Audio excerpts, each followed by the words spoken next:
Magandang umaga po mga kaibigan. Tayo po ay nasa Roundtable with Philippine Press Institute. We're happy you're with us today. Marami tayong mapapag-usapan at siyempre pa may kinalaman po ito sa mainit na issue. May kinalaman sa Barmm, sa Autonomous Region in Muslim Mindanao. It is at the crossroads. Where are we headed? That is the question. So we will begin our discussions with a few words from our good friend Ariel of Philippine Press Institute. Ariel, take it away. Magandang umaga po sa ating lahat. Good morning, everyone. This is going to be another exciting edition or episode of the Roundtable because we're talking about one of the more relevant issues we're supposed to be talking about. It's about the Bangsamoro. So on behalf of the PPA board and trustees, I would like to welcome our guests. I also would like to thank our audience as well for being with us always, every Wednesday, every third Wednesday of the month po ito. Nabanggit na po ni Kuya Melo kanina, napakabuluhan po ang talakayan or ang usapin about Bangsamoro kasi apektado po tayo lahat. Hindi lang yung nasa Bangsamoro na areas, pero buong Pilipinas po kasi looking at the elections next year, it's also going to be a litmus test for everyone and for our colleagues, brothers and sisters in Mindanao. Sana po nakatutok din yung mga kaibigan natin sa Luzon at saka sa Visayas. And having said that, we thank Hans Sadel Foundation for giving us another opportunity to give you another relevant issue that we are supposed to be talking about now. On having said that, I'd like to welcome our good friend. He is the resident representative of Hans Sadel Foundation to the Philippines, Attorney Guts Heineke. Good morning to you, Attorney Guts. Yeah, you can say magandang umaga. Magandang umaga, of course. Magandang umaga, despite the ECQ, right? Oh, exactly. Yeah, good morning, Ariel. Good morning to every one of you. Thank you very much to joining this famous and great activity with the PPI and Sir Melo, the next roundtable. I think we're 15. We're having number 15 now. Having 15 roundtables means already that is a quite successful story. And today we are excited, to learn or to hear more from the Bangsamoro, especially for us. Bangsamoro is for us, Hans Sadel Foundation. The Bangsamoro region is highly interesting. We are having a partnership as well with the National Commission on Muslim Filipinos about the legal empowerment of Muslim minority leaders in Mindanao, and precisely in Cotabato City, in Jensan, in Irigan City, and in Zamboanga City.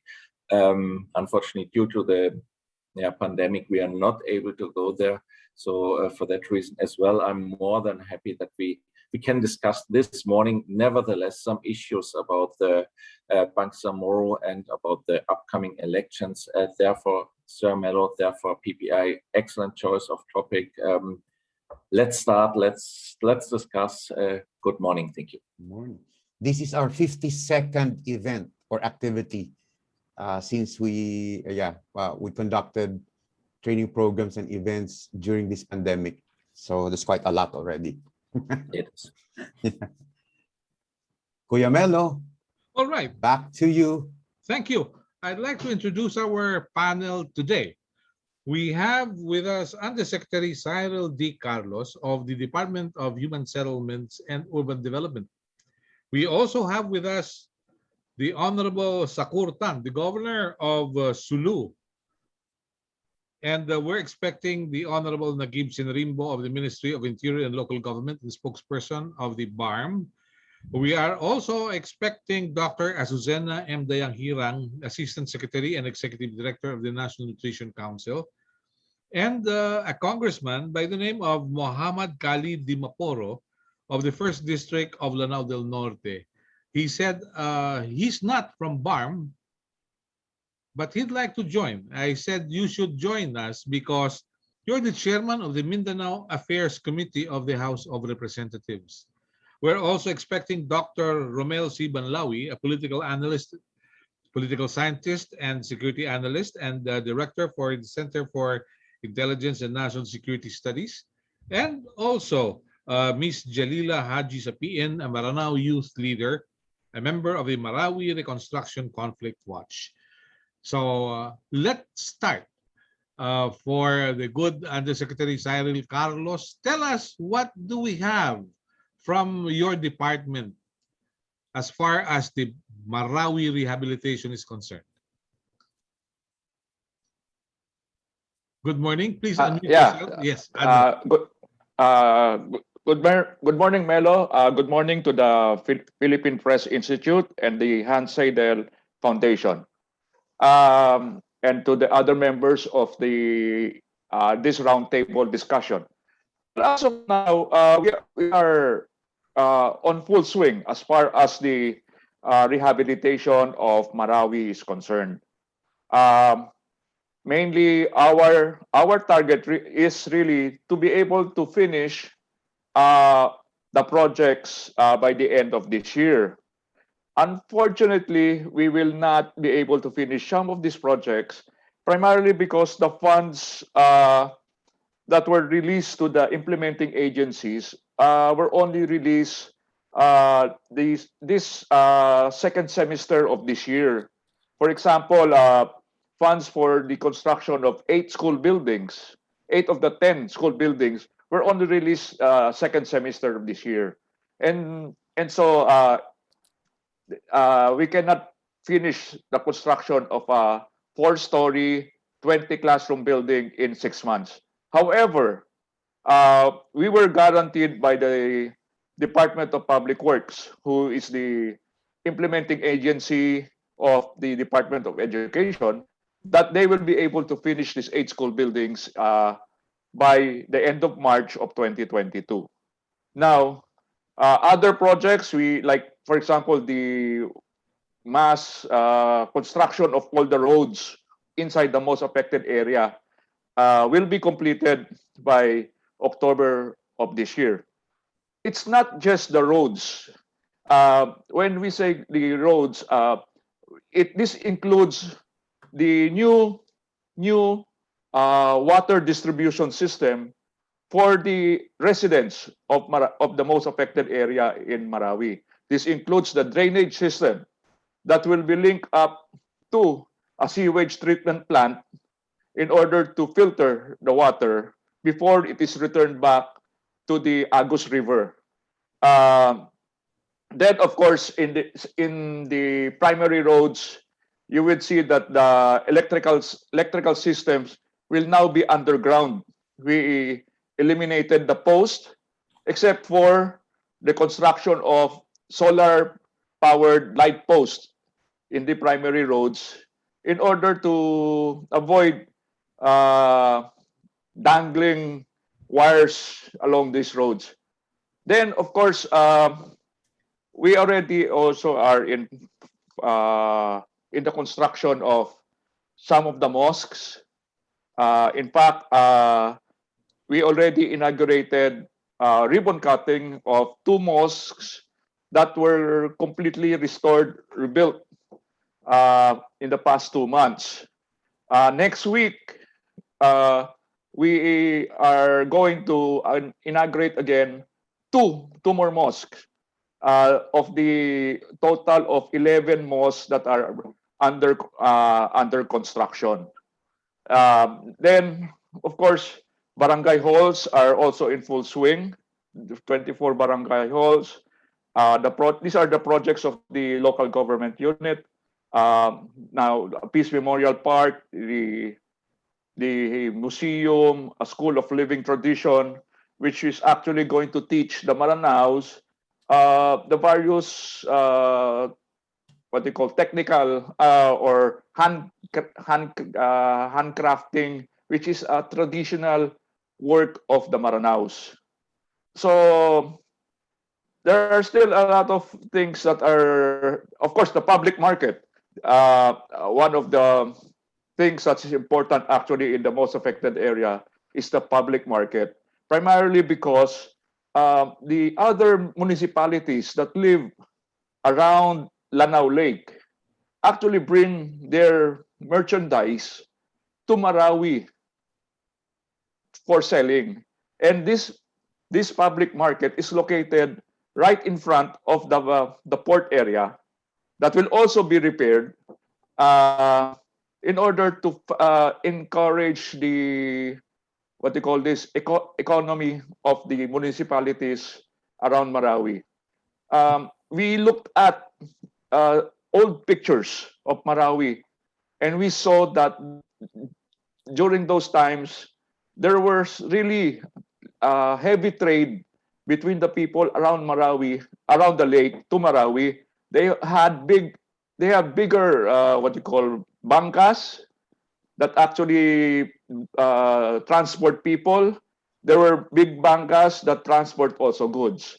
So Marawi is actually the center of trade and of the people of Lanao del Sur. Mm-hmm. Okay. So, Admiral, what you're saying is the rehabilitation, the Bangon Marawi is really doing its best to change or to improve the lot of our residents, right? Well, we're not really trying to change them. But to We are, improve.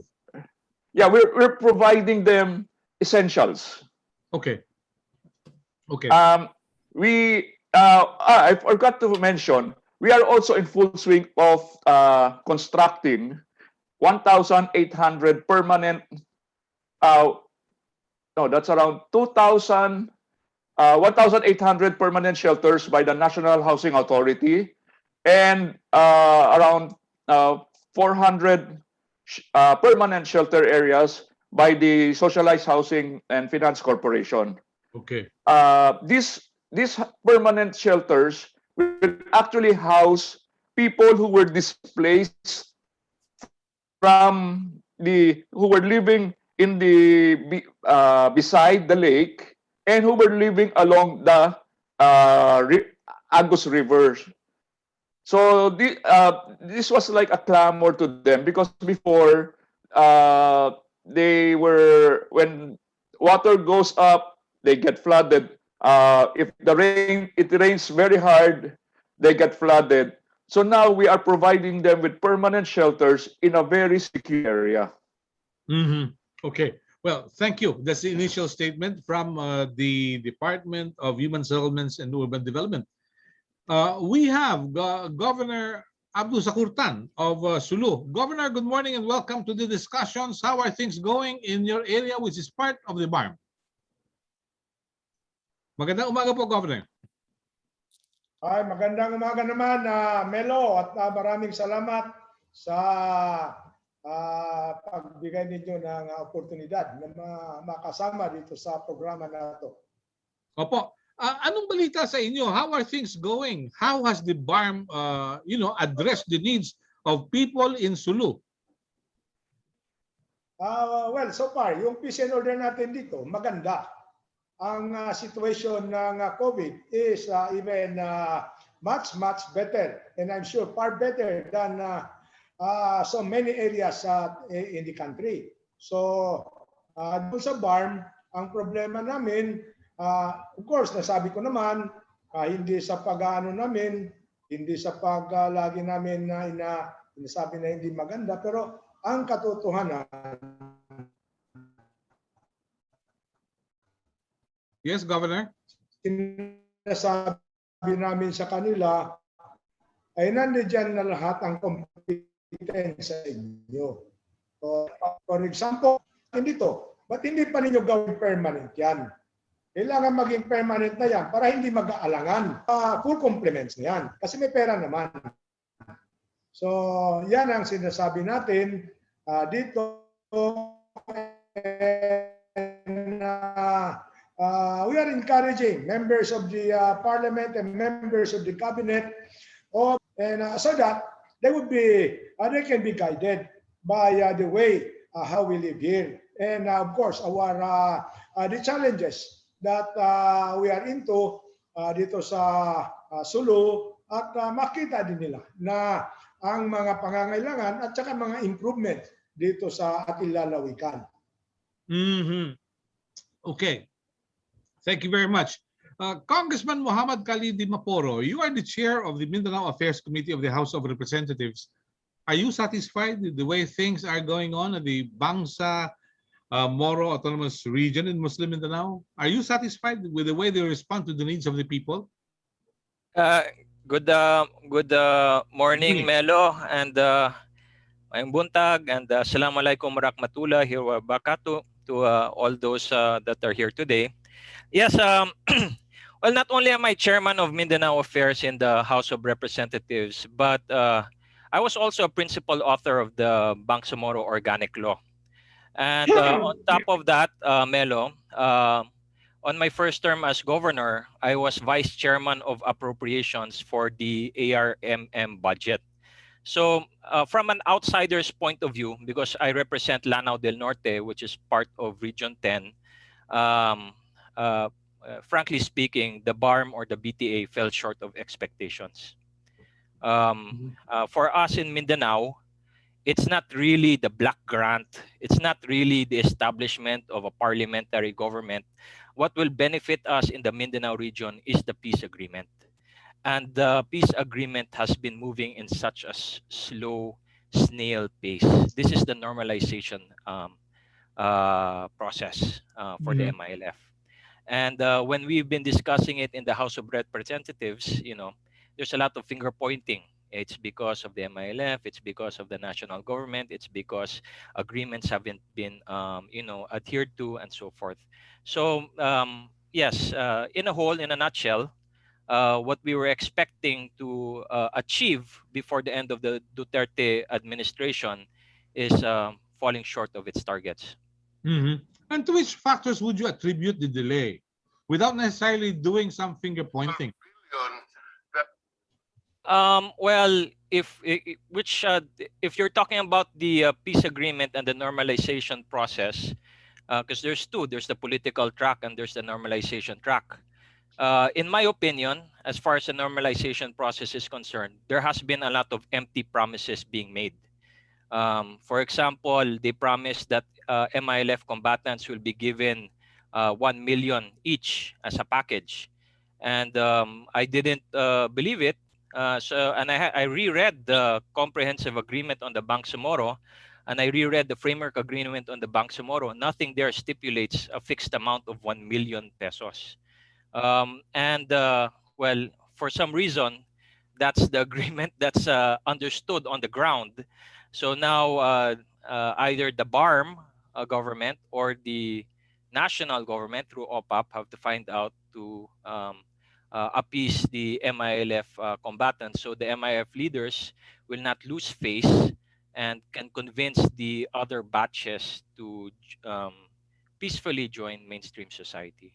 So that's far as the annex on normalization is concerned. I think there's a budgetary need to provide them the MILF combatants, a package so that they can return to normal life, housing, livelihood, and I think education and some cash allowance, if I remember correctly. And the question that we're all asking in Congress is, where does that budget come from? How come that wasn't placed in the General Appropriations Act? Mhm. Second would be the political track, and Governor Sakurtan, in one of our hearings, said it quite bluntly, Candidly? Uh-huh. candidly, na when it comes to the BTA, bakit mabilis sila magtrabaho when it comes to their budget, pero sa mandata nila, their mandates masyadong delayed. So we have the Bangsamoro Electoral Code, Local Government Code, and all these other codes that still need to be approved in the Parliament. So that one, I cannot speak for the what's happening inside. I only hear stories, and I don't want to mention that in a public forum. But you have the power of oversight at the House of Representatives, Congressman. Yes, that's true. And we have been meeting with the Barm, and unfortunately, they're really hard to work with. Um, in our several meetings, for example, when we were discussing the extension of the um, the election in the Barm, some simple document like the transition plan, which was a requirement of the Bangsamoro Organic Law. They never gave that to us for I think 3 hearings, and then we finally received it last committee meeting. So like things like that. Getting the time of Chief Minister Murad. We only had one meeting with him. Mhm. So yeah, this we do have our oversight, but also we have our limitations. That is understandable. Thank you, Congressman, for the update. We'll get back in a very short while. We're joined by Dr. Romel Banlawi, the chairman of the Philippine Institute for Peace, Violence, and Terrorism Research. Dr. Banlawi, thank you very much for joining us today. Tell us, Afghanistan fell into the hands of the Taliban after 2 decades. Do you see some upsurge of activities in southern Philippines, especially that the Taliban and probably its allies will make its presence felt all over again? Well, we should be vigilant and take preventive measures and even preemptive actions to avoid the spillover of Afghanistan conflict to the southern Philippines. Ngayon, Melo, tinitingnan ko yung mga reactions of violent extremists worldwide through social media, and they are rejoicing for the victory of the Taliban. So we should remain vigilant, okay, to avoid the Afghanistan situation affect the security situation in the Philippines, particularly in the Barmm. Kasi alam naman natin, may mga followers diyan na naniniwala sa pinaglalaban ng Taliban. At bukod pa sa Taliban issue, I'm still studying the movements of the Islamic State in Khorasan. The Islamic State in Khorasan is still operating in Afghanistan, and the Islamic State in Khorasan has direct link with ISIS followers in Mindanao. Yung isang leader na Indonesian Melo na responsable sa pagpapadala ng pondo sa mga Marawi fighters during the siege in 2017, si Saifullah na Indonesian ay nakabase ngayon sa Afghanistan.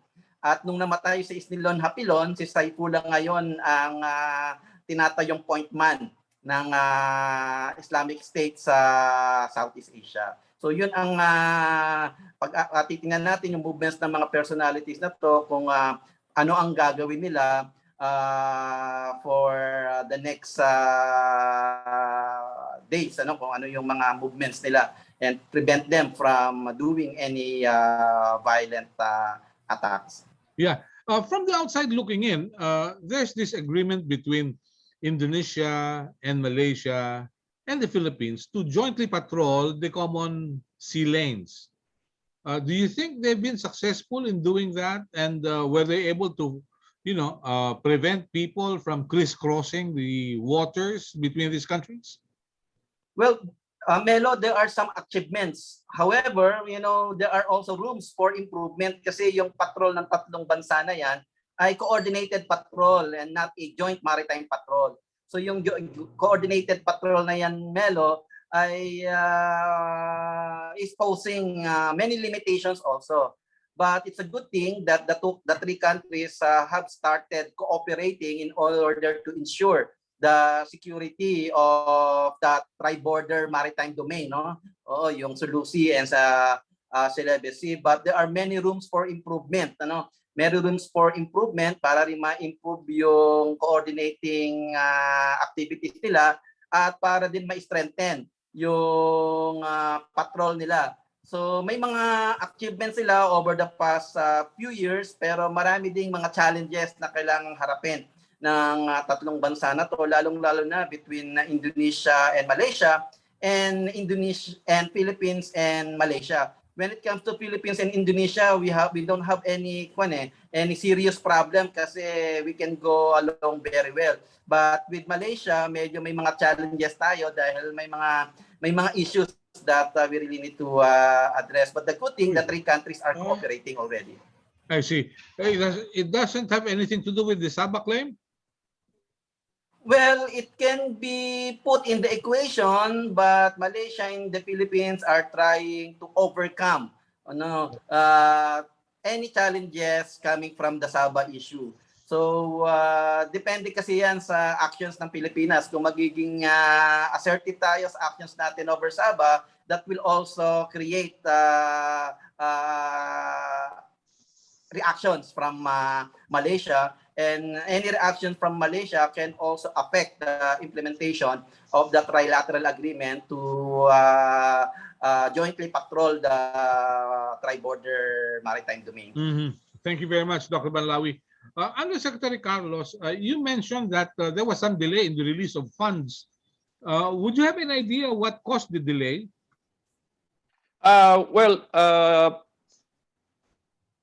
Melo, some of the delays were actually also caused by the implementing agencies' failure to submit their project proposals to the Office of Civil Defense of DND.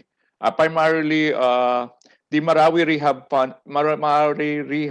funds are actually part or actually released to the Department of National Defense, Office of Civil Disturbance (OCD), and as per the Government Appropriations Act.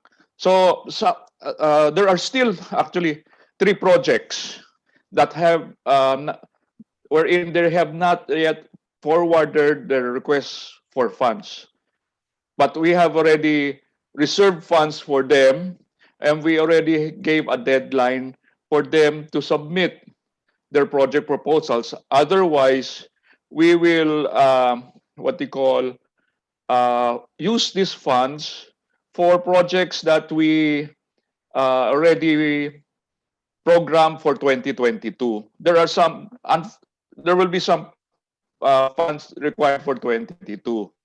For example, the DepEd will construct one building of or school, one school in the new permanent shelter areas.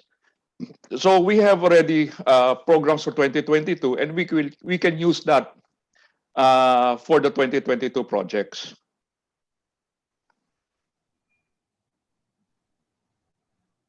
Is this perception, Undersecretary, that despite the resources of the government, it's the slow implementation which erases all the good vibes, if you may, from the people, because they're still in their temporary shelters, right? Yes, but slowly we already turned over 270 houses, permanent shelter houses already, to and by next week we will be turning over again another 200 houses to them. So we are slowly turning over the permanent houses to the people of Marawi. Okay, all right. Congressman Dimaporo, would you care to react to the statement of the good Undersecretary? There's some problem somewhere. Yes. Thank you, Melo, and good morning, Yusek. Well, with Task Force Bangon Marawi, it's been a really uphill battle from the start, and there's a lot of expectations. We were promised that Marawi City will be a better version of itself, and I think the plan was to have it finished early the second term, 2016 or 2017. But because of the implementation issues, there was delays, and also because of the budgetary issues, further delays. So the frustration in the ground is that, and I think the bottom line for us in Marawi, especially since my roots are from Lanao del Sur, the Dimaporos, yung medyo masakit dyan is people were not allowed to go back to ground zero, even though that they have their homes, that's where they've been living for generations and generations. Parang kinordon ng military, with the help of the local government unit of Marawi, kinordon nila, and people were not allowed to simply go back and rebuild. Now, this could be seen as a good thing or a bad thing. in the sense of when I spoke with Task Force Bangon Marawi, they wanted to instill, like the proper processes. For example, you have to get your building permit, you have to get, proper detailed engineering designs, proper approval from the city government. But that's not how people normally do things in Marawi City. Parang it's just turo and build, build based on ocular, the confirmation. And the people were not able to, there's a little bit of adjustment process there. I hope they can wrap things up. I mean, one thing is the temporary shelters. That's one of them. But getting Ground Zero open and for anybody to freely build as they wish, that's the most important thing for us in Marawi City. And I think they're slowly getting there. I'm praying that they will achieve their targets before the end of the year. Okay. Targets must be met before the end of the year, and that's for sure. Okay. Governor Sakurtan, from Sulu, it's been said the World Bank reported recently, no? The World Bank said about 58% of households in the Barmm cannot afford to buy nutritious food for their table. And the reason cited is poverty. And there is a lack of investments to curb the silent pandemic, which will wreak havoc in the population. How poor are the people in your area? Have you noticed any improvement in their lives so far? Well, the poverty incidence, based on what is reported by the PSA, is something like more than 70%. And actually, this is true all over the region, the Barmm region. And way back in 2011, Sulu was already out of the 10 poorest provinces. So, but now we have gone back to the top 10 together with Lanao del Sur, Maguindanao, and Sulu. And of course, we know that the poverty incidence, the average poverty incidence throughout the country is something like 16%. So ours is more than 70%. Now, that is why we are, we would need a lot of mga structures and of course support from the regional government, such as support infra like our ports, because we cannot have commerce without these facilities. So these are what we need. And of course, the matter of, I heard about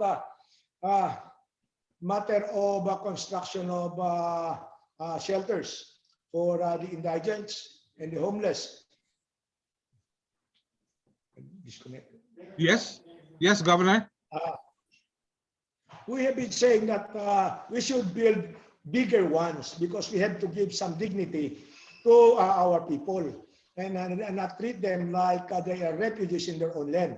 So yun ang sinasabi natin, na marami naman pera, but hindi pa natin palakihin at bigyan natin ng dignidad at hindi naman yan mga mga hayop ang mga na yan. Kaya kami, whenever we get some support or assistance from the national government, the local government would somehow chip in and just to make it more, to give it a little dignity to the families. So yan po ang ginagawa natin. So the matter of on how to improve the kind of life of that our people have here is, of course, we are trying to do business with our neighbors like Zamboanga and even Sabah. Actually, we have been doing trading with Sabah, although, maybe to the eyes of the government, they call this our people as smugglers. But to the people, parang it has been there, or since way back. So with them, it is not actually smuggling, but it is trading between Uh-huh. and among themselves. Okay. Yeah, Governor, thank you for raising the issue on the size of the houses. Undersecretary Carlos and, of course, Congressman Di Maporo, when I visited Marawi some time ago, the people said there was some error in the computation because Maranao families are big, and the consideration was the home will just be good for 5 people. But according to the Maranao heads of the families I met, they have already projected their homes to house even their great-grandchildren. I don't know whether there will be changes in the design of these houses under Secretary Carlos. Yes, Melo. If we're talking about the permanent shelter areas, primarily there are houses that have two bedrooms, and there are houses that have 3 bedrooms. Primarily for 3 bedrooms, obviously for families that are a little bigger. But we have to consider the number of families that require houses. And based on the data that we were able to gather, we believe that the projected number of houses that we will build would be sufficient to house those who were really displaced. So now, if Melo, can I go back to the statement just to react to the statement of the honorable congressman? Yes, please. Yeah, please. I would like to expound the process that happened. Marawi was liberated on October 17, 2017. Now, Marawi was considered the most devastated city in the Philippines after World War II. And primarily, government at that time did not know how to start rehabilitation. So we mainly government first did a conceptual master plan of how to rebuild Marawi. And the first step to rebuild it was to clear Marawi, the most affected area, of the bombs and unexploded ordnance that happened. And we did this mainly in 9 months. But we even a foreign consultant approached us and said, we have an experience in the Middle East, and said, based on the size of Marawi, it is equivalent to this city in the Middle East. We only asked one question: how long will it take? And according to them, they said 3 years based on their experience. And we said, okay, thank you for your time, but the 3 years is not acceptable. That was the only question that we asked. And true enough, we were able to do it in 9 months. So when we were clearing the debris, we first actually had to put up several teams of people to go around by foot to inspect the most affected area inch by inch. They collected unexploded small ordnance, improvised explosives, M203, mortars. This is actually to keep the workers safe. So that was the start. We had to go house to house, inch by inch, inspect the entire most affected area to look for this surface unexploded ordnance. Quite difficult. And actually, even those who were doing it were really, we had to inspire them, talk to them. I had to talk to them personally, saying the importance of what they were doing. Now, when we now were going into the demolition of the buildings that were really ruined, we were given a letter from the court, saying that you could not demolish any building without a consent of the owners. So we had to adhere to the guidance of the court. And we had to get The consent. the consent from the owners. Mhm. And it took a slow process for them to give us consent. We did not touch them. No consent, no demolition. We followed Yeah. it. I saw And it. I saw it in yeah, Marawi. even now, there are a lot of buildings that are still, if I am not an engineer, but looking at the building, I know it is unsafe to stay. And yet, now they have to demolish building at their own cost. And according to the mayor, he will not give an occupancy permit if, per the engineer's evaluation, the building is not considered safe. That's the. Then, as far as the requirement of permits from the LGU, we can Task Force Barmm Umarawi has to follow the guidance of the mayor. The mayor said you have to get permits in order to construct your house in accordance to the building code. We cannot go against that guidance of the mayor. We are just following it. But the National Housing Authority provided 5 types of houses, type drawings with complete plans, whereby the residents, if they opt to use the NHA design, these plans, the construction plans, will be given to them for free. And they don't need to spend for the architectural and engineering plans for construction. Now, why is it that people are being allowed to go in the most affected areas slowly? Primarily, we finished the clearing of the most affected area in October of 2019.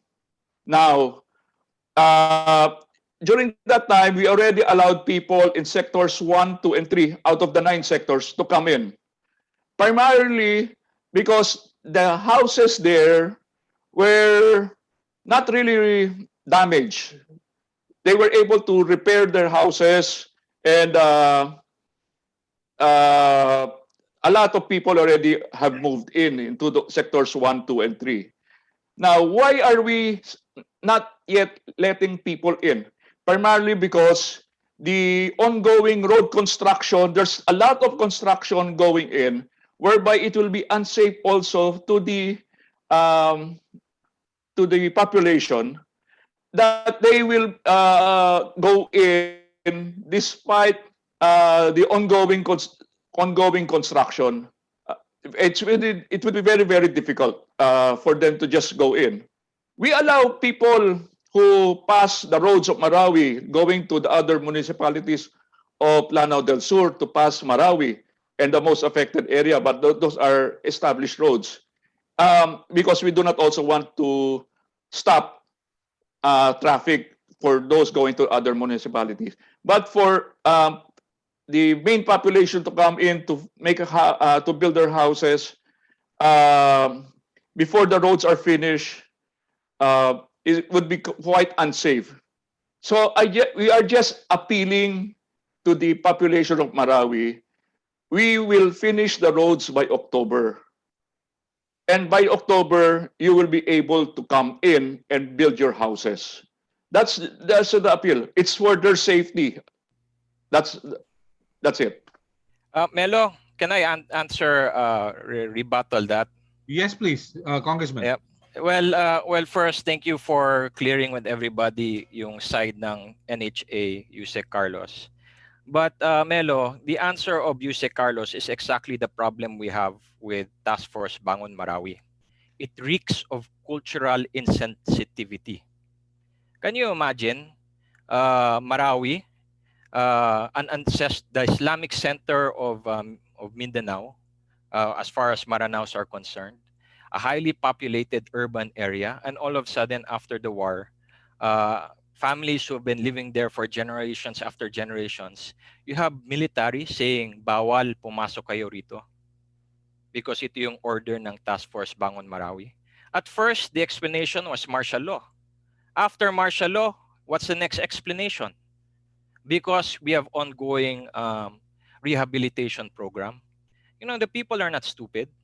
Here in Metro Manila, when you demolish dilapidated buildings in Makati, you have old hotels. Life goes on. There are techniques, that you do to make sure that the traffic and the people moving around the city are safe. And Yes. then now you have another explanation, another excuse. Hindi kayo pwedeng pumasok because we are building a road. Oh, come on now, Melo. DPWH is building roads left and right all over the country. You don't stop or cordon an entire purok or barangay just because you're building a road. So I understand that Task Force Bangon Marawi has a job to do. But from the very beginning, they have been insensitive on how they have been doing their job. Yung court order na sinasabi ni Yusek Carlos na you have to get the permission of the people, you know what happened there? People were threatened. I mean, I have relatives there. They're more or less told na if you don't sign this waiver, hindi kayo pwede bumalik sa lugar mo. So these are things that are if that are being scattered, and that's why even with all the nice performance reports of Task Force Bangon Marawi, you go down to the ground, you ask the people there if they're happy with Task Force Bangon Marawi or not, and the majority are disgruntled. Okay. As far as the shelters are concerned, that's supposed to be for the indigent population. And yes, as far as the selection on who gets what housing, well, that's again, for somebody to look into. Okay. Task Force Bangon Marawi has a knack of cleaning their hands by saying we just wait for the LGU. But when you talk to the people there and the LGU, they're also waiting for the instructions of orders and orders of Task Force Bangon Marawi. Okay. Yeah. Thank you very much, Congressman. Thank you. Mel- Thank you. Yeah. Yes, Melo, no? I just like to clarify that all our actions, as far as allowing people to come in, is always based on the consent of the mayor of Marawi City. We are not acting on our own. Initially, after martial law, when martial law was lifted in Marawi, our main concern really was we had to make sure that we found the explosives, the unexploded bombs. A 500-pounder bomb has a radius of 650 meters. So quite difficult. And we were finding bombs like 8 meters deep. So it was very difficult really to find these unexploded bombs. And we wanted to preserve the safety of the people. Now we are declaring that um, 99% 99% of surface explosive, the small explosives, have been cleared. We have declared 95% on unexploded bombs were already found and exploded. So that's why we said we can come in provided the LGU will allow us to open the gates. So our decision is based on the decision of the mayor, not us, but the decision Yeah. of the local government unit. I I see. hope I will clarify the Well, statement of the honorable congressman. well, like what I said, Task Force Bangon Marawi is in control of Marawi City. If you don't believe me, you just talk to the people. If you believe that you're doing such a good job in Marawi City, why are people so upset? And well, as far as my contribution to the discussion here is concerned, even the Marawi City mayor, I mean, there are talks of him that the reason why he's letting Task Force Bangon Marawi dictate whatever they want to his office is because he's getting promises to subcontract the projects of Task Force Bangon Marawi. So there are Ah, these things that are going around in Marawi City. And Melo, you can listen to all you want from Yusek Carlos. The bottom line are the people.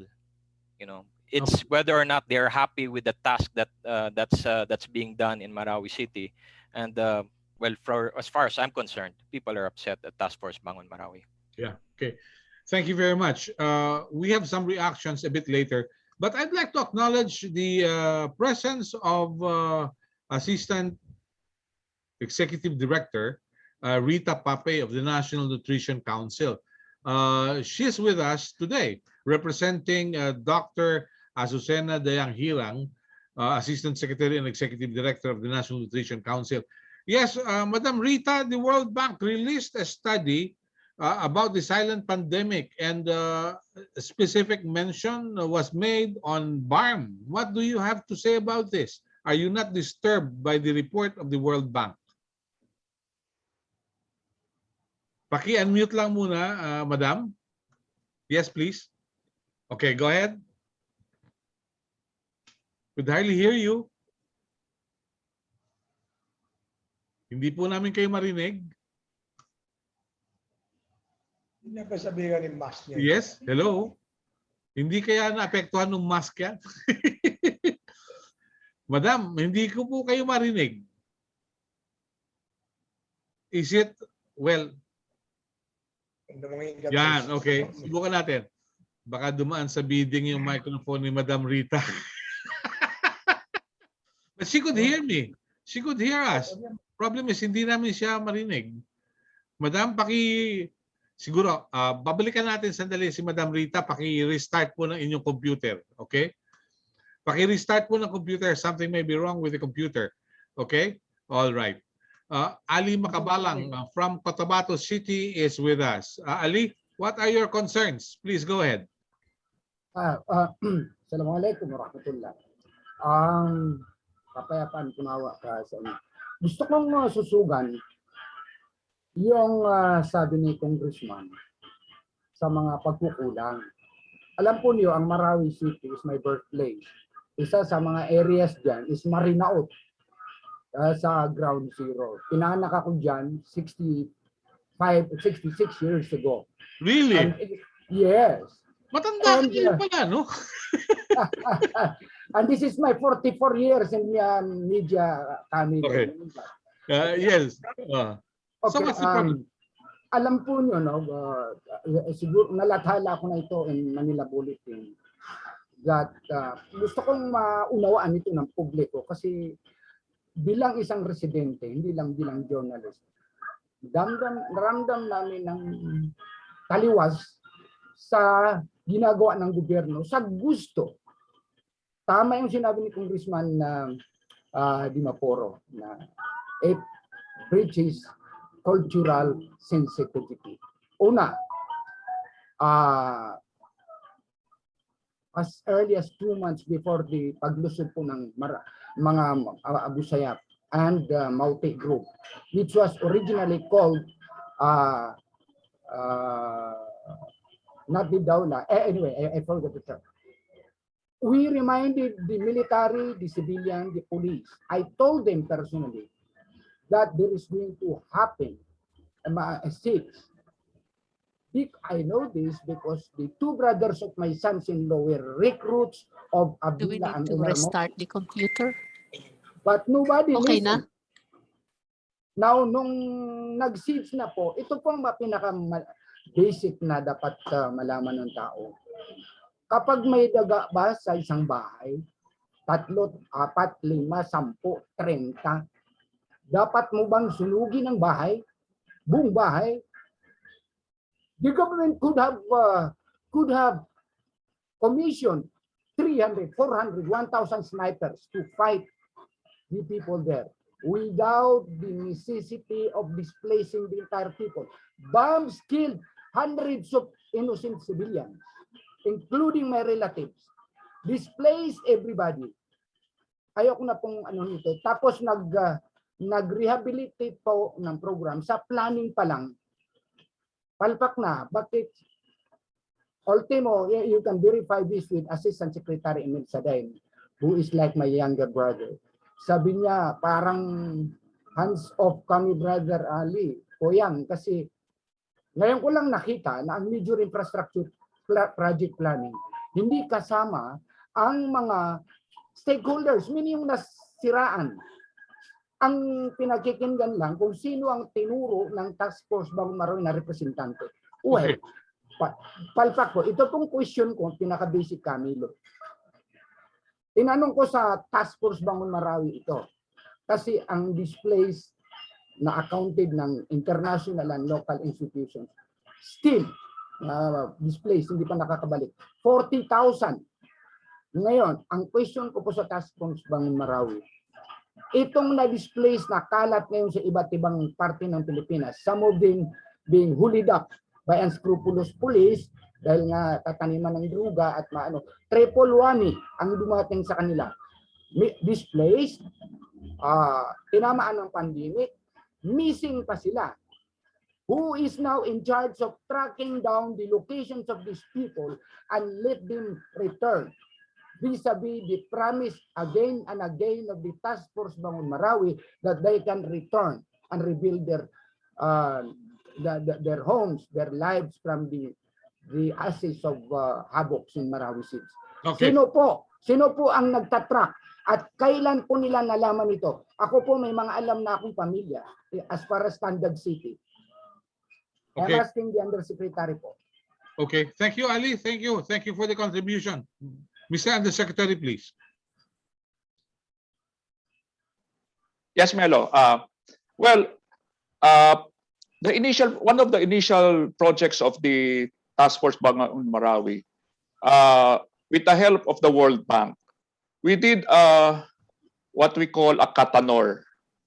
This was determining who were the real residents of Marawi City.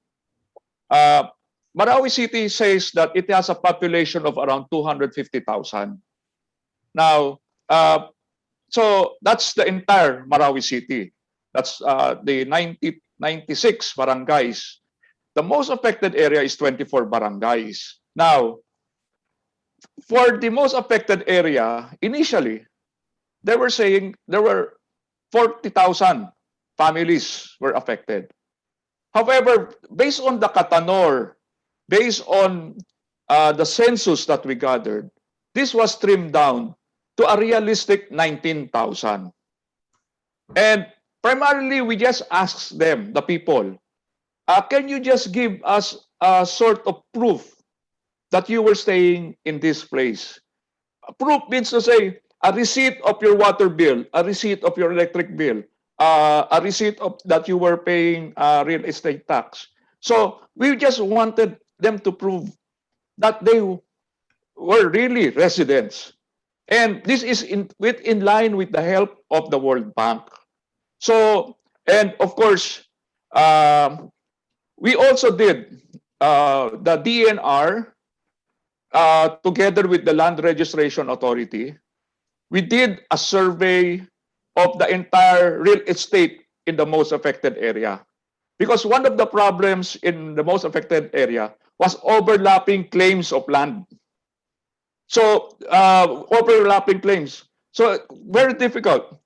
So, the result is like the entire most affected area is divided into around like 2,100 lots based on the study of the DNR. Of the 2,100 lots, there are around 30 lots that have overlapping claims. Now, we formed, the local government formed a land dispute committee that is headed by the LGU to determine now who is the real claimant of legal owner of that plots. So they're working on it slowly. But aside from this, there are lots that let's say somebody owns, person A owns a lot in the northeast. But when it was plotted by DNR, his lot was actually on the southwest. So, and somebody owns that lot where he is staying on the northeast. So there are lots that are occupied by somebody who owns it. Somebody else owns it. So these are the things that we also did in order to fix these overlapping claims. And it's now up to the local government units on fixing these things. Okay. Okay. Thank you. Thank you, Undersecretary. Final words from Congressman Di Maporo. He has to attend a Committee on Appropriations meeting, so we will release him. Congressman, your message, please. Yeah, again, thank you, Melo, and Assalamu alaikum to everybody that's here today. It's always nice to see Governor Sakurtan, and I wish the best as far as NHA and Task Force Bangon Marawi is concerned. Really hope that you will complete the task at hand. But in closing, I'd like to say, in the end, we're all public servants, especially your elected officials. So whether or not we did a good job will be judged by the people we serve. And whether or not Task Force Bangon Marawi did a good job will be determined by how the residents of Marawi feels. And since we started also with the Barmm, whether or not the Bangsamoro Organic Law and the Comprehensive Agreement on the Bangsamoro has been fully achieved or realized during the Duterte administration, that will again depend on the sentiments of the people within the Bangsamoro. These are all big issues for us in Mindanao, and we're really praying that within these last few months, where this is crunch time for the Duterte administration, we can accomplish and achieve as much as possible. So again, thank you, Melo, for inviting me, and stay safe, everybody. Assalamualaikum warahmatullahi wabarakatuh. Thank you. Thank Assalamualaikum. you. Maraming salamat, Congressman. It's a pleasure for you to join us today. Marami kaming narinig sa inyo. Thank you. Keep up the good work. Okay, salamat po. Kasama na natin si Madam Rita Pape. Bago tayo bumalik kay Ali at ganun din kay Dr. Romel Banlawi. Madam Rita, how are things going? The World Bank released a study saying people are so poor in the Barmm that they cannot afford to have nutritious food in their tables. Yes, po. Actually, we're also as concerned as all the other agencies about it, and we really hope that we can do more to help Barmm. As of now, our assistance for Barmm is given through. We have a regional office. We have established a regional office in Barmm through a memorandum of understanding with the autonomous government, and this regional office actually does the intersectoral coordination to make sure that they steer partnership and the involvement of the different regional line, different departments in the region in making sure that their mandates for nutrition get implemented. So they actually prepared a regional plan of action for nutrition. This was also with the assistance from UNICEF and WFP, which we work with. And through this regional office also, we are providing assistance for nutrition promotion activities. And this office also provides technical assistance to local government units in terms of steering the multi-sectoral participation at the provincial and municipal levels for implementation and planning and implementation of nutrition programs. We have a very specific program, the ECCD, Early Childhood Care Development Project in Sulu, covering 9 municipalities actually, where we provided in 2017 about 15 million, we downloaded these funds to the province for the implementation of nutrition related programs focused on the first 1,000 days. This includes the education for mothers and also promotion of gardening through distribution of seedlings and gardening materials. And currently, we are working with the regional office for the implementation of the dietary supplementation program covering the provinces again of Sulu, Basilan, Lanao Sur, and Maguindanao. We hope that this will start soon, next month. Actually, the procurement and social preparation activities are ongoing, and this will be covering about more than 2,000 malnourished children. So aside from this part of our assistance, also we do a minimal logistic support. We have provided some equipment, measuring equipment to monitor nutritional status, like the steel rulers for height measurements, and also growth monitoring charts. And we also work with the DOH, UNICEF, and the World Food Program for various other activities that could be provided to ARM. Also, in times of emergencies, certain logistics were provided for the Barmm. So all of this, most of this assistance, actually we are providing through our regional office. Okay. But there are also activities where we get directly involved, especially itong mga virtual activities. So marami pong mga webinars, orientation, trainings na coordinated by the Barmm, where our central office specifically also participates and provide assistance. Okay. Yeah. Thank you, Madam Rita. Nawala yung inyong camera. Before Ay, sorry po. Yeah, bago ako bumalik kay Governor Sakurtan, nabanggit kasi yung project doon.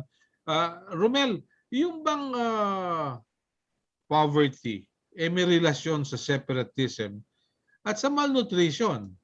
Dr. Banlawi? Still with us? Yes, Dr. Banlawi. Yes, please. Opo. May relasyon ba yun? Well, poverty and insurgency, merong relations dyan, pero hindi lang poverty ang nag-determine ng motivation for people to join insurgency.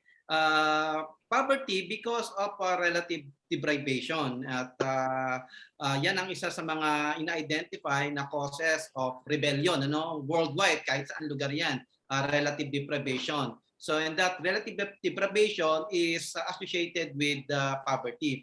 But hindi lang naman kasi relative deprivation yung nagkakos ng rebellion. Also, rising expectation, kahit yung mga middle class and wealthy people can also mount rebellion, okay, and support insurgency because of rising expectations. So these are the two things that we are looking at. So ano yung mga issues that are causing relative deprivations in the Philippines and issues that are causing rising expectations in the Philippines that can fuel rebellion and insurgency in the Philippines. So both yan. Kasi kung titingnan natin, Melo, yung mga insurgent groups, hindi lang naman mga poverty-stricken members ang nandiyan, pati mga middle class and even wealthy personalities ay nandiyan sila. So both yan, both. So yun nga, lagi kong sinasabi, always take into account issues associated with relative deprivation and issues associated with rising expectations. Because these two issues or these two major factors have common denominator, and that is the issue of injustice. No. Okay. Mabigat yun . Anong prognosis mo ngayon dito sa sitwasyon natin sa Barmm? Oh, well, sa Barmm kasi may mga may mga indications tayo na meron pa rin issues associated with relative deprivation and issues associated with rising expectations. Kaya nga may mga armed groups pa rin tayo na they are continuing the fight. Ano yung mga relative deprivations? Halimbawa, yung mga most affected families during the Marawi siege, they still have issues, they have still grievances na dapat na ma-address natin.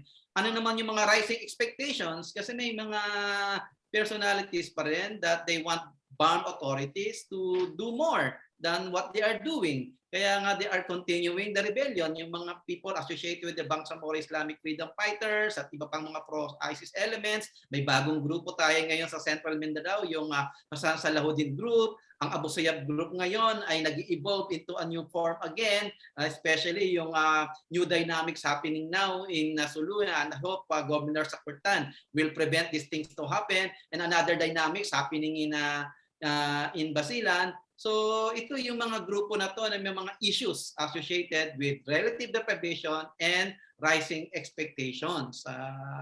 Okay. So yun. Romel, so para palang virus ito, nagmutate din. So yan, nag-mutate. Kung meron tayo ngayon na-address na Delta Lambda virus, meron din silang mga counterpart yan. Kasi nag-i-evolve kasi yung mga groups at yung evolution nila depende sa prevailing situation and understanding nila ng prevailing situation. At ang mga tinututukan natin ngayon, Melo, yung impact ng situation sa Afghanistan sa Southern Philippines, at talagang closely na minomonitor ko yan kasi sa mga social media interactions nila, no, they are celebrating the victory of Taliban. At isa sa mga nag-participate sa celebration niya na yan ay yung mga personalities na identified as militant personalities operating in the Southern Philippines. So let's prevent them to cause trouble in our shore. Okay, thank you. Romel, we will release you. You have another webinar, right? Thank you very much for joining us. Thank you very much. Till next time, we'll have a more focused discussion on security threats a bit later. Okay, nawala si Governor Sakurtan. I was about to ask him several questions. I hope he returns to our discussion today. But Madam Rita, they say that in the provinces, pwede kang makahiram ng asin sa kapitbahay. Pwede kang makahingi ng gulay o pwedeng meron kang malunggay sa loob ng iyong solar o ng iyong bakuran. Pero why is it that malnutrition is still a fact of life?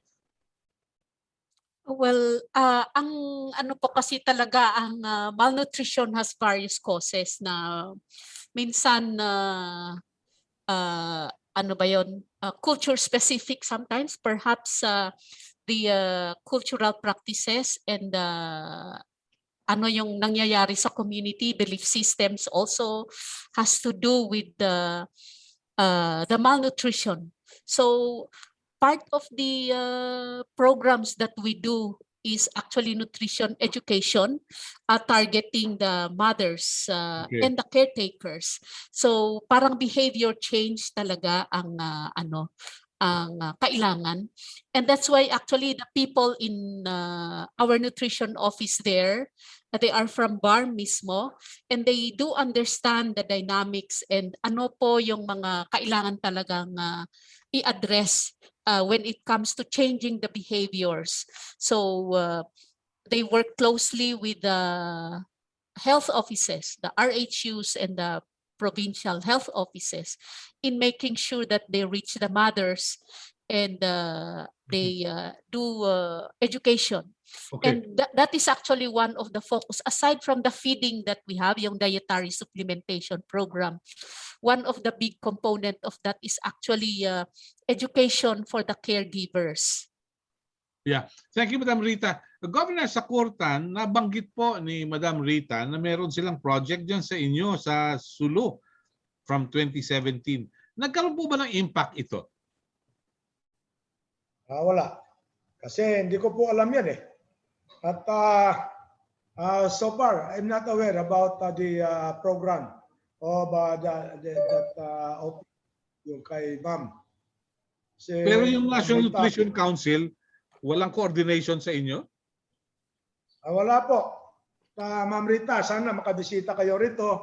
And I would like to invite your office to come and see us in the Capitol. Lagi naman kami nandito. And in fact, yung mga feeding, karamihan yan ALGU.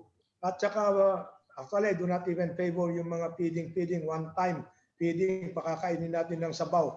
So, they're not actually that nutritious.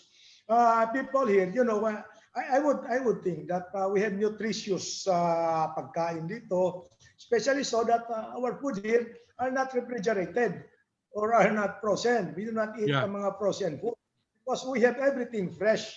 We have a lot of fish and they're very, very cheap. Standard of living here is so cheap. That is why you do not see beggars in the streets. So, ganun po ang naano natin, yung mga feeding na para sa mga bata, sa eskwelahan, parang ano lang yan, superficial na para lalagyan ng tarpaulin, para litratuhan. Naman ang ginagawa eh. So sana, pakabisita ma'am. No offense meant. Pero we just want you to be properly informed about what is happening on the ground. So kasi baka naman kala ninyo ay mayroong mga ganyan. Wala po. Tsaka Actually, di naman namin masyado kailangan yung ganun-ganun mga feeding eh. So, kakainin ng lugaw. Lalong nagugutumin lang ang tao rito pag lugaw. Buti pa kasama pakain natin dito. So, yan po. As far as nutrition is concerned, our food is very nutritious. Yan ang masabi ko kasi puro fresh. Hindi namin kailangan ng rep dito eh. Dahil napakadaming isda sa palengke at napakamura. Okay. Well, thank you, Governor. Siguro, Madam Rita, we will have to see Hulo-Sulu one of these days. Yeah, I'm really sorry that I thank the governor for informing us that they don't know about this program. That surprises me too, but we really we'd like to find out what happened, why the provincial government is not aware of this. This was since 2017, and we are again expecting to have another project, additional project specifically on dietary supplementation sana, if the provincial government would like it. But it's actually focused on the 6 to 23 months old children. Ito po yung mga babies that started feeding already, because from 0 to 6 months breastfeeding, and from 6 to 24 months yun na yung nag-uumpisa yung bata na kakain. At nakita po kasi na most of the malnutrition that happens is at the time when the child starts feeding. Yeah. And usually yun po ang nangyayari. So ang focus namin is to sana do some feeding for this target group, yung 6 to 23 months. And ito po is hindi sana lugaw, hindi sana lang lugaw talaga. This is for 6 months. And it's a combination of itong mga food products developed by the FNRI, Food and Nutrition Research Institute. Meron silang mga proven products for this age group. At the same time, merong mga talagang natural foods to be cooked, mailuluto based on the local diet, kung ano yung kinakain nila. Okay. That will also be, yun yung proposal to be done for the province. But we will have, pag-usapan po nila, because actually the final arrangements for the project is being done by our regional nutrition office there, headed actually by Dr. Jojo Sinolinding. They are expected to coordinate with the provincial and municipal local government units. So we hope that mapag-usapan po at kung matuloy po yung project sa Sulu. Thank you very much. All right. Mr. Undersecretary, may pahabol yata si Ali Makabalang, with your indulgence. Ali, ano yung pahabol mo kay Yusek as we wind up?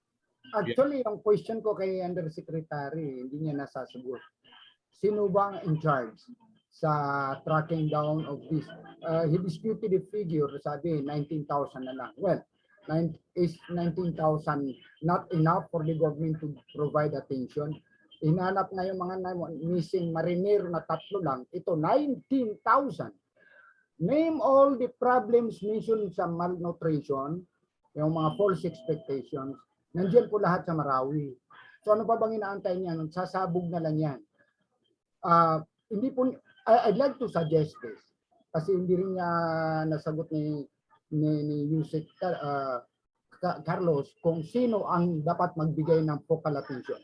Well, we have the National Commission on Muslim Filipinos. We invited them to the forum today. We invited them. We wrote them, but they never responded. Well, this may be for their behalf. I have been in touch with the secretary down to the regional officials. They are willing to be tapped. The problem is, salimpusa lang sila and they have never been asked what they can say. Okay. Alam po nyo, Camilo, ito sasabihin, gusto ko malaman mo ito. Yeah. Personally, hindi lang ako involved dito dahil pinanganak ako sa Marawi. Taga Marawi ako, mamamatay ako, ililibing ako dyan. Lahat ng mga nasabi niyan, so no offense sa mental Yusek Carlos. Alam niyo yung sinasabi na diyan, napakaraming prove that you are a resident. I like to mention kasi I am related to the Alonto families. Kailangan pa ba i-prove yung residence, yung bahay na kinalilibingan ng first Maranao Senator sa Pilipinas, si Sultan Alawi Alonto, kanyang anak si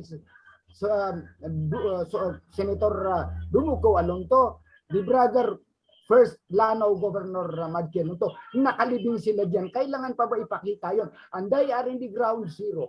If these people cannot just be listened to sa kanilang mga hinaing, much more for an individual na petitioning person. Okay. Alam Alright. ko, Camilo, sasabihin ko to sa iyo. Karami-rami, personally po, nakakapagpadala ako ng pera sa mga displays, sa tandag. As para Samar, because of my online page, nagpapadala sila, sir, hindi kami nakatanggap rito. And ang masakit dito, they are not giving sa ayuda sa pandemic kasi nga salimpusa sila doon. Hindi sila residente doon. Now, I give yung sa abot na makakaya ko. Kaya po ito giving emphasis to the task force Bangon Marawi dahil malnutrition, missing, displaced, deprived of injustice. Alam mo, ganon, dapat masagot ito Milo. Okay. This is a problem that will explode. Thank you, Ali. Thank you. Maraming salamat. Before I shift to the good Yusek, kunin ko muna yung message ni Governor Sakurtan. He's also attending another meeting. Governor, your message, please. Yes, Melo, maraming salamat doon kay Ma'am na naputol kasi yung kanina. So sana kung pwede wag na yung mga lugaw. Better still if they can provide us with mga anak ay they can take that every day. It is not going to be a parang one shot lang, one time lang. So sana yun ang natin na better yung mga food supplements. Now, of course, we would like them to come and provide assistance. Anyway, pera naman yan ng pamahalaan o kaya pera ng mga that is intended to help the indigents. So, yan po ang inaano natin. Now, the matter of yung sa Barmm, maraming salamat. Melo, lagi mo kami binibigyan ng opportunity to air our concern. And of course, although I may appear to be, nasabi na, peace, yung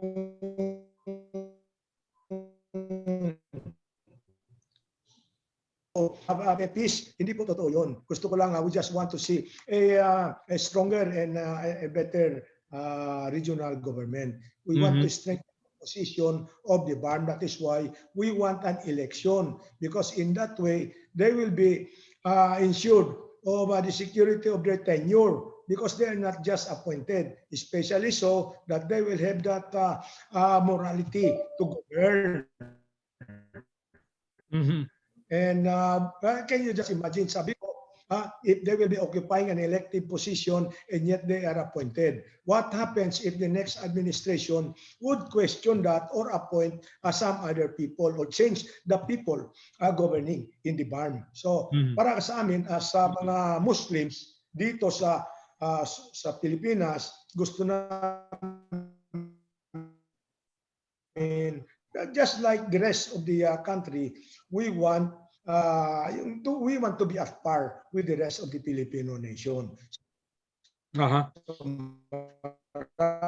Maraming salamat. So maraming salamat sa inyo lahat. Thank you, Melo. Thank you. Salamat po. And see you in Holo Sulu. Yusek, para po sa inyo. Yes, thank you, Melo. In reply to the concern of Ali Makabalang, mainly of the 20.5 billion pesos that was released by the national government for the rehabilitation of Marawi, 58% of this actually went to livelihood and business sector, meaning to say the DSWD, DTI actually were helping out in terms of giving people new chances of livelihood. DTI were giving out sewing kits, a sewing kit including a sewing machine, and other types of kits for various types of work. DSWD were giving out actually cash. I witnessed the process wherein they gave each registered family 73,000 pesos in cash. And paglabas, meron pang kasamang box of groceries. So these people are actually being supported. I don't think we have been diminished on our functions of providing for the people of Marawi. In fact, Melo, we even went one step forward, recognizing that religion was the center of gravity of Marawi, being the only Islamic city in the Philippines. We went out looking for donors to fix the mosques because national government cannot give funds for places of worship. That is because of the constitutional provision of the separation of church and state. But we went out, and as of now, sabi ko nga, 11 mosques, including the biggest mosque in Marawi, which is the Grand Mosque, which we are call this to be finished by October of 2021. Even that Grand Mosque. So the Grand Mosque will be really grand when it is finished. So we have exerted our efforts. Even in the housing, who will be given? We work with UN Habitat, wherein they look at the people who were staying before, who said they were staying beside the Lanao Lake and the river banks. So we talked to them, meaning to say, we made them point out, sinamahan yung mga tao, saan ba yung bahay nyo? So para tinuro, in order to confirm that they were really staying there. And this was also confirmed by the barangay captain. Yeah, they were staying there. So we exerted a lot of effort in order to identify those who should be really awarded with houses, together with UN Habitat. Thank you, Melo. Thank you. Thank you. Pahabol ni Madam Rita Pape of National Nutrition Council. Madam? Yes, your message, please. Yes, to our partners in Barmm, I think we really hope that we can do more. Yun yung aking ano, but alam namin that sometimes there are a lot of challenges, but there's sabi nga nila, there's always a solution to everything, and we can do things more efficient, and we can do more as long as we really find ways. So we hope that the little projects that we have for Barmm will be will find its implementation on the ground at may sana impact.